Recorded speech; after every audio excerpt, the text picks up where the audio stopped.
नंदोरीत पूल रखडला। पुरातून गावकऱ्यांचा जीव घेणा प्रवास। चंद्रपूर जिल्ह्यातील नंदोरी गावात शीर नदीवर पूल नसल्याने इंदिरानगर वस्तीचे नागरिक दरवर्षी पुरातून जीव धोक्यात घालून प्रवास करतात। 2018 मध्ये मंजूर झालेल्या 2 कोटींच्या पुलाचे काम पायाभरणीनंतरच थांबले असून ग्रामस्थांना शाळा, रुग्णालय व शेतीसाठी मोठ्या अडचणींचा सामना करावा लागतोय। आता ह्या पुलानं खूप अडचणी निर्माण झालेल्या आहेत पूल नसल्यामुळे।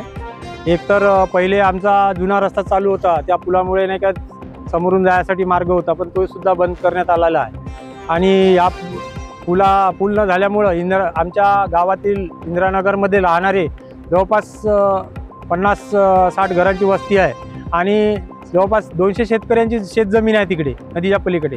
त्यांना जाण्यासाठी खूप अडचणी आहे, जाऊ शकत नाही, नदीला पाणी आलं तरी जाऊ शकत नाही। आणि तिकडच्या लोकांचा आरोग्याचा प्रश्न आहे, शाळेचा प्रश्न आहे, असे पुष्कळसे काही प्रश्न आहे। ते आम्ही पालकमंत्र्यांना जेव्हापासून या पुलाची निर्मिती चालू झाली तेव्हापासून आम्ही ते प्रश्न मांडत आहोत, परंतु कोणीही पालकमंत्री असो, खासदार असो, आमदार असो, कोणीही या गोष्टीकडे लक्ष देत नाही आहे।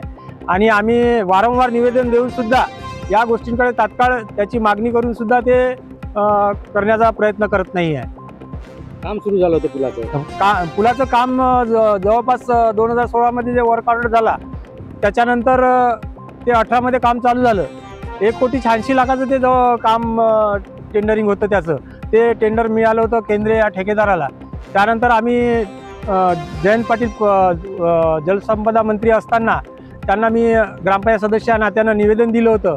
त्यांनी त्या निवेदनाची दखल घेऊन शासनाला पाठपुरावा करून त्याचं काम चालू व्हावं यासाठी प्रयत्न केले, परंतु कोविडच्या काळामध्ये ते काम अर्धवट राहिलेलं काम कोविडच्या काळामध्ये बंद पडलं।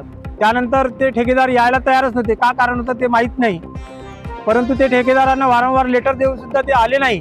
त्यानंतर त्यांना बॅन करण्यात आलं। बॅन केल्यानंतर रिटेंडरिंग केलं।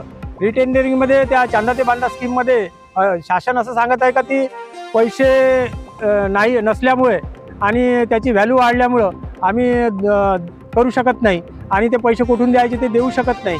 परंतु आमचं शासनाला एकच म्हणणं आहे का तुम्ही काम चालू केलं तर ते काम चालू व्हायला पाहिजे, पूर्ण व्हायला पाहिजे। पैसे कुठून आणायचे ते तुम्ही ठरवायचं आहे, आम्ही गावकरी थोडं, तुम्ही काम दिलं आम्हाला तर ते व्हायला पाहिजे आणि आमची समस्या दूर व्हायला पाहिजे। आम्ही 3 दिवसापासून गावामध्ये अटकून आहोत। गावामध्ये अटकून आहोत। आमचे मुलं बालं सगळे तिकडंच आहे। आम्हाला काही येण्या जाण्याचा मार्ग काहीच नाही। आता आम्हाला काही रस्ता नाही, काहीच नाही आम्हाला त्यासाठी। आम्ही आता इकडे गावात राहत जातो, आम्ही वापस जात होतो 15 हालते, तिथून आम्हाला जाण्याचा मार्ग नाही, कुठून रस्ता नाही, काहीच नाही। 2 महिने झाले शाळा बंद आहे।